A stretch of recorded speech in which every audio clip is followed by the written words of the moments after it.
بسم الله الرحمن الرحيم، والصلاة والسلام على أشرف الخلق سيدنا محمد عليه أفضل الصلاة والسلام. أعزائي المتابعين، أهلا وسهلا بحضراتكم. أتمنى تكونوا بخير وبصحة وسعادة. معكم إسلام صقر. فيديو النهاردة بعنوان مشروع نتنياهو اللي بيهدد مصر والأردن. السادات والسادة المشاهدين، تابعوني لنهاية الفيديو عشان نعرف أصل الحكاية. فواصل ونواصل.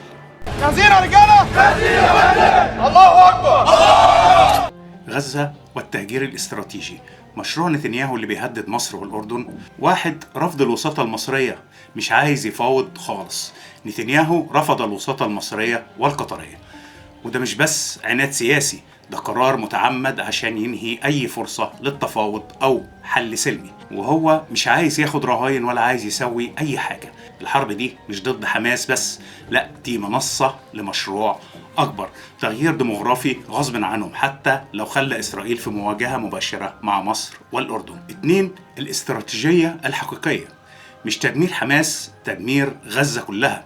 إسرائيل عارفة إنها مش هتقدر على حماس عسكريا، والقيادات الإسرائيلية نفسها اعترفت إنهم دمروا أقل من 10% من الأنفاق. يبقى إيه الهدف؟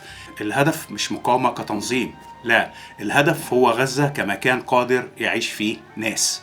الخطة بتتمثل في: أولا، تدمير كل حاجة، كهرباء، مياه، مستشفيات، مدارس. ثانيا، تحويل المدن لخراب، قصف مناطق كاملة عشان ما يبقاش فيه ولا مكان يصلح للحياة. ثالثا، الحصار والتجويع كسلاح، بيلعب على لعبة إن الناس تهرب غريزيا مش سياسيا.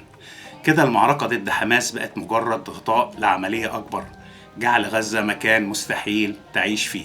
3، رفح، البوابة على مصر والمصيدة، دفع مليون فلسطيني تجاه رفح مش صدفة، لا، ده مخطط مدروس.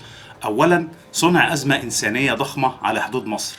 ثانيا، وضع مصر قدام خيارين: إما تفتح الحدود وتستقبل ناس مهجرة، وإما تواجه إسرائيل عسكريا. ثالثا، إدخال فكرة النزوح المؤقت اللي هيبقى تهجير تام. دي مش ضغوط إنسانية بس، لا، دي محاولة مقصودة لاختراق الأمن المصري وزرع قنبلة ديموغرافية في سيناء. 4، الضفة الغربية. الصورة مكتملة. في نفس الوقت إسرائيل بتطبق خطة E1 اللي بتوصل القدس بمستوطنة معاليه دوميم، وده معناه تقطيع الضفة الغربية. الهدف هو نفسه جعل الحياة مستحيلة ودفع الفلسطينيين تجاه الأردن، ونفس المعادلة الصعبة بتتكرر. أما الأردن يستقبل موجة لجوء هائلة تهدد استقراره، وإما يواجه ضغوط عسكرية وأمنية تفتح الباب لاضطرابات إقليمية. 5، الدوافع بين بقاء نتنياهو والحلم الصهيوني. أولا، بقاء نتنياهو الشخصي، حياته السياسية متعثرة ومحتاج دعم اليمين المتطرف زي بن غفير وسوموتريتش، اللي شايفين في الحرب دي فرصة لتنفيذ الحل النهائي بتهجير الفلسطينيين. ثانيا، الأيديولوجيا الصهيونية، إحياء فكرة إسرائيل الكبرى عن طريق التهجير، مشروع قديم بيترسم تاني تحت دخان الحرب. ثالثا، الدعم الأمريكي، نتنياهو شايف إن أمريكا معاه بشكل كامل، والانتقادات الغربية مجرد كلام مش هيتحول لضغط حقيقي. 6، النتيجة النهائية، تغيير خريطة الشرق الأوسط. الحرب دي مش علشان الرهائن ولا حتى علشان تدمير حماس، لا، دي عملية إعادة تشكيل ديموغرافي للمنطقة. أولا، غزة كمرحلة أولى، تفرغ من سكانها أو تتحول لمخيم نازحين ضخم.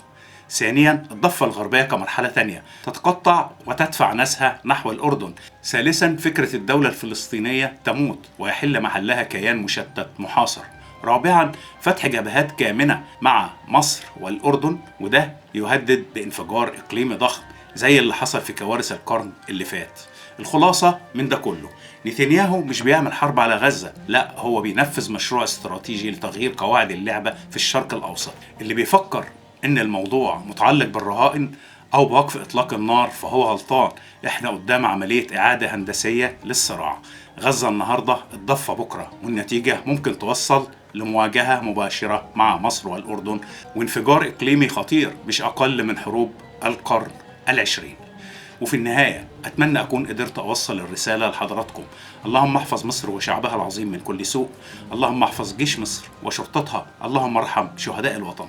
عاشت الأمة العربية، وتحيا مصر، تحيا مصر، تحيا مصر. أترككم في رعاية الله وأمنه، والسلام عليكم ورحمة الله وبركاته.